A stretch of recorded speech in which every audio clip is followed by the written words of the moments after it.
Assalamualaikum warahmatullahi wabarakatuh. Nama saya Abian Abdul Majid Jamirin. Kali ini saya bakal ngejawab jawaban UTS sejarah, falsafah, dan sains, yang dimana kayak eh, perkembangan zaman dan juga karakteristiknya tuh kayak gimana gitu. Mungkin saya sambil sedikit baca catatan saya. Yang pertama itu ada masa kuno. Perkembangannya itu tuh ilmu pengetahuan di masa kuno tuh masih sangat sederhana ya, kayak masih masyarakatnya tuh masih belum berkembang gitu. Pengetahuannya pun juga masih belum luas gitu, kayak masih percaya sama mitos. Habis itu sama masih sama agama tuh terasa tuh masih tinggi banget, jadi masih patokan mereka tuh masih dikit gitu.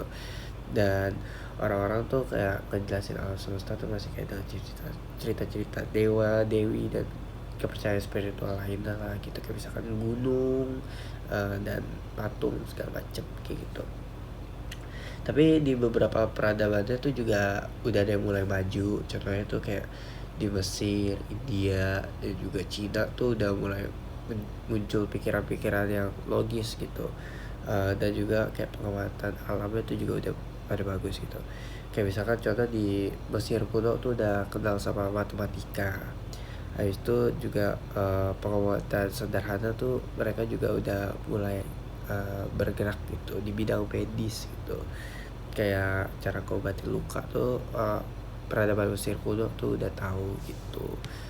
uh, Kok karakteristiknya sih campuran antara mitos dan rasionalisme, ilmu berdasarkan pengamatan sederhana, dan penalaran logis awal, dan juga masih belum ada metode ilmiah yang sistematis gitu.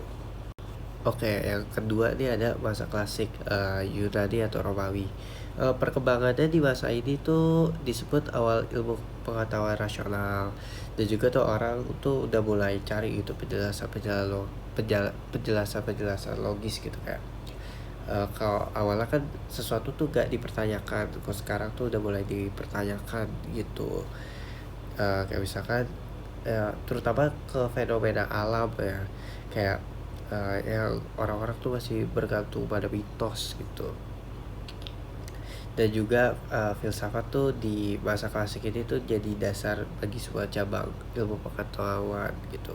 Tokoh-tokoh itu yang kita paling terkenal ya Aristoteles gitu, kayak mengembangkan ilmu rasional, logika, dan juga ilmu biologi gitu. Habis ada Archimedes, ada Euclid. Habis itu karakteristiknya tuh di masa klasik ini tuh kayak uh, pak apa berbasis pada akal atau rasio gitu. Habis itu juga ilmunya tuh masih bersifat teoritis gitu ya, kayak masih belum banyak percobaan gitu, masih kayak dipikir-pikirin doang gitu. Tapi belum dicobain, belum juga dilakukan secara praktikum gitu. Kayak fokusnya tuh kayak mencari kebenaran, kayak apa sih yang terjadi di dunia ini, kayak apa sih emang benar kok alam begini tuh kita bakal begini kayak gitu. Jadi kayak mereka tuh mulai observasi dan juga menggunakan logika ya gitu terhadap apa yang terjadi pada alam atau di lingkungan mereka. Oke, selanjutnya tuh ada masa abad pertengahan atau masa abad Eropa ya bisa dibilang. Kayak setelah runtuhnya Romawi kuno tuh, Eropa tuh mengalami kemunduran ilmu pengetahuan gitu ya kan, karena dominasi gereja Katolik ya. Kayak ilmunya tuh harus jalan dengan ajaran agama lagi, kayak mulai keterbelakangan gitu, fokusnya tuh pada agama lagi gitu kan. Habis itu kalau bertentangan tuh bisa dianggap sesat kan. Kok kita tahu sendiri gereja Katolik pada zaman dulu kan sangat keras gitu kan. Kalau misalkan ada ilmu baru tetapi nggak sesuai sama gereja, mereka pasti kena hukuman gitu, karena dibilangnya melanggar gitu kan. Uh, tapi pada saat yang sama di dunia Islam tuh pengetahuan tuh lagi berkembang pesat gitu kan. Makanya kenapa ada perang salib ya, karena salah satunya itu. uh, Tokoh dan contohnya tuh ada di Eropa tuh ilmu banyak disimpan di biara-biara, hanya sedikit yang berkembang gitu. Habis itu tokoh Islamnya tuh kayak ada yang saya tahu tuh Ibnu Sina gitu kan, dia tuh mengembangkan soal kedokteran gitu. Terus ada juga yang buat matematika sama aljabar, dan lain-lain gitu. Karakteristiknya sih kalau di Eropa ini tuh ilmunya tuh kayak dibatasi oleh agama ya, yang kita tahu sendiri, gereja-gereja.